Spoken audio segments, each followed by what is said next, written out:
Hello everyone, happy autumn. Just here for a quick update video on my track. I finally got the perfect track for my Strider. It took a while to get there, it was pretty expensive, but I finally found the perfect construction. And if something happens to it, the next thing would have to be the type of rubber. So I'll get into it and we'll go into the little details. The first track that I worked on was a practice track. But what I did is I put some carbon fiber rods and I wanted to reinforce it with metal clips. That did not work. It basically increased the thickness of my track by doing that, and it was super stiff. It was no good. And plus that would have grinded off any plastic parts over time. My second track was a little bit better construction, but the rubber was a little too stiff. It was short 60, so I decided to use my short 30. As you can see, it's a little bit softer, more flexible, less stress, less wobble, easier to turn around the skid. So this one was perfect. For the construction, it's pretty much the same as the last one, but I added those fibers on the side. As I was talking about, there was no reinforcements for the sides. And then I added some bars, which is 5mm by 1 carbon fiber for cog reinforcement. I will be upping that to 1 by 10. Then I went ahead and cut some carbon fiber strands, which I never used. They were pointless because just that fiberglass reinforcement was good enough. As long as they were long enough to overlap, they were perfect.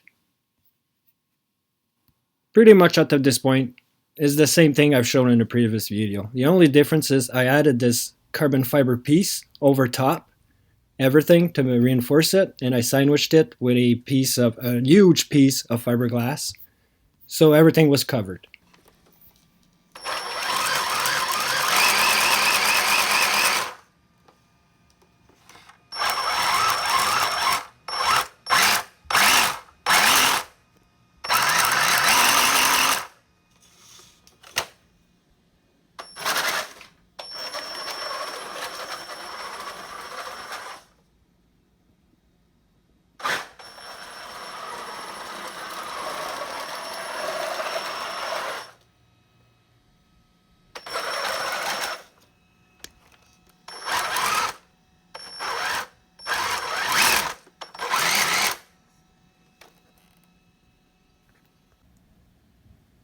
Up to this point, everything is pretty good. Everything works good. I've broken in the track. It's not shedding little rubber pieces no more. It's ready to go, ready to test, and we'll do that as soon as the snow starts to come in. Now my next problem is the mold. It takes too many times to do the track. I'm currently in the process of redoing my mold, and it'll be a two-shot thing. One piece will be done, and then I'll be fusing for the last one. And everything is going to be flatter, no more clay because it's not flat enough. So I decided to use cardboard, some masking tape, and some duct tape, and just redo the whole track. I'm basically trying to reduce numbers of mistakes that can happen during the fuse.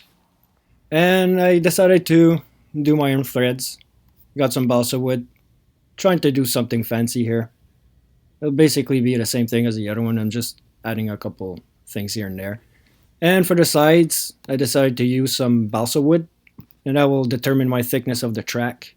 Put that on the side and make sure everything is nice and flat. Flatness is key here. You want everything to be perfect. And I've learned a lot from my first mold. Right here also, almost complete. Everything is refined. Refinement, refinement, refinement. And then I'll have to put 2 little grooves on each side.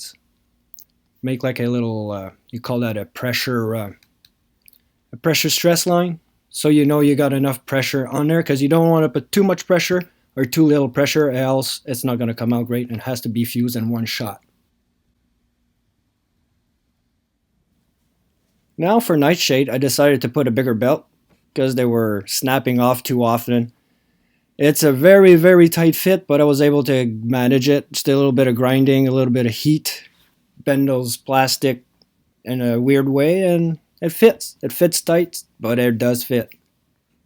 So those belts should not be snapping as often.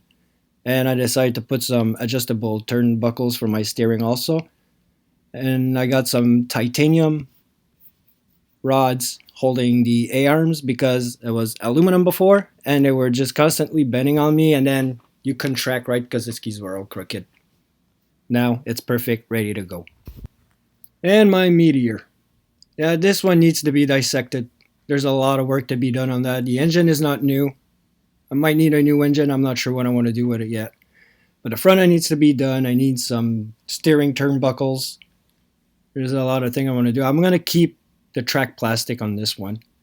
Basically, it's not powerful enough to snap the tracks, so I'm going to have 3 spare tracks for that guy. Well, yeah, I have to dissect everything, bench test the motor, test all the equipment or the systems on it, because there's a lot of systems on this one. Well, yeah, that's a next year project. I'll make it work for sure. New paint job. I'm going to try to paint it like my big sled. Orange, blue, gray, black.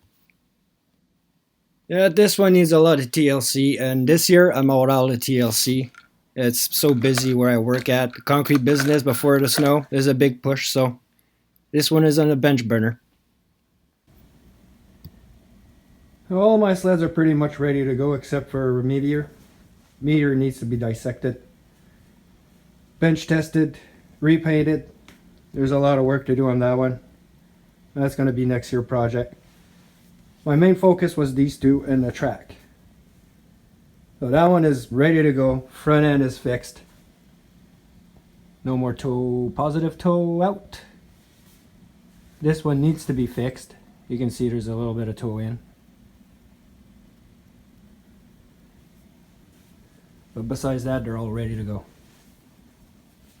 I'll need a rubber track for Nightshade, because that one is powerful.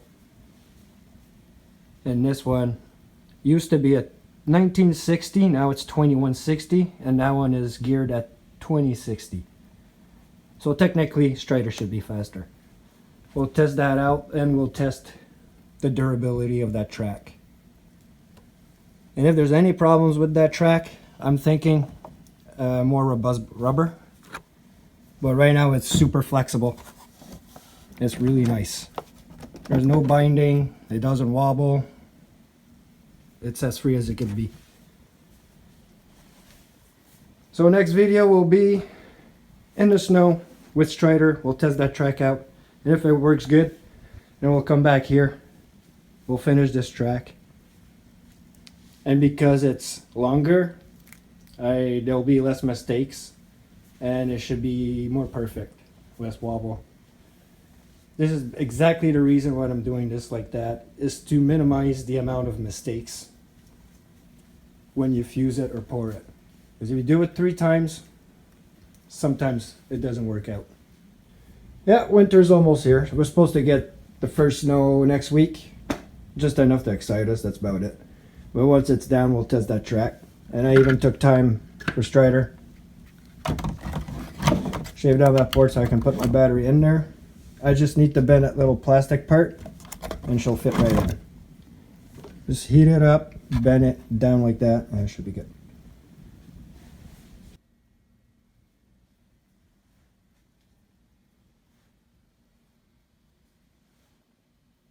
Let's see if I see it is better. I think I'm sitting too high here. Greetings and salutations! Is this too low? Probably. Doesn't matter.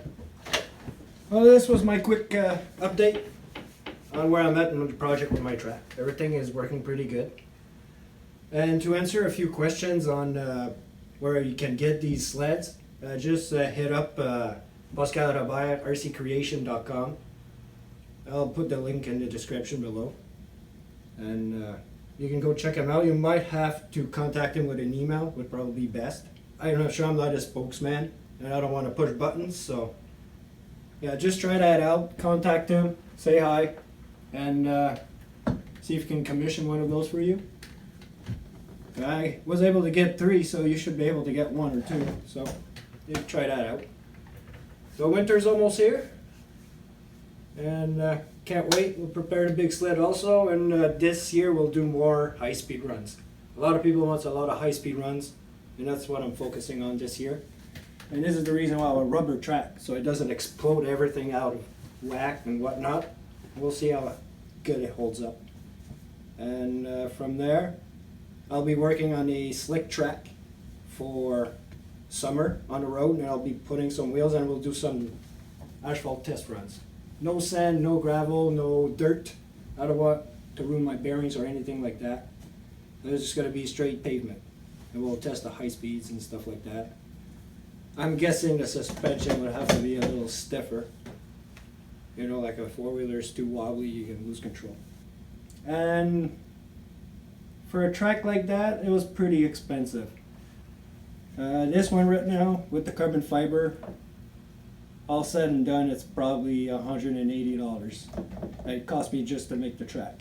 That's without labor, without wait time, without anything like that, without the mold. The mold is expensive too. If you guys want a video on numbers, I'll crush the numbers and just give a quick update. Well, that's everything I got for you guys. Happy Halloween. Take care with all the stress that's going on in the world right now. We don't know what's gonna happen. Future's uncertain, but just keep on pushing through life, do what you like, and keep on riding. Never stop. Take care and see you on the next one.